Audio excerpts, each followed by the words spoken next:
Okay. Hi there, my name is Hazim. I'm the Vice President of Business Planning and Strategy at the Ontario Hospital Association. We just had a really awesome morning with Dan. We spent about 3 hours exploring one of our new values that we're incorporating into our corporate vision and mission, which is the value of discovery. For us as an organization, we spend a lot of work with our members, fighting fires and dealing with day-to-day stuff. But we want to take the next 3 years to really get outside of what we do on a day-to-day basis. So we spent the morning, first of all, expanding our minds using magic and getting us to shift our perspective quite a bit.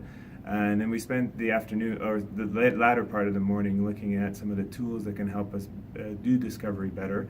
And even within groups, looking at what does discovery mean to us? And more importantly, knowing what discovery means, what are some of the challenges that we see moving forward, and what's some of the strengths we already have that will help us along this discovery journey.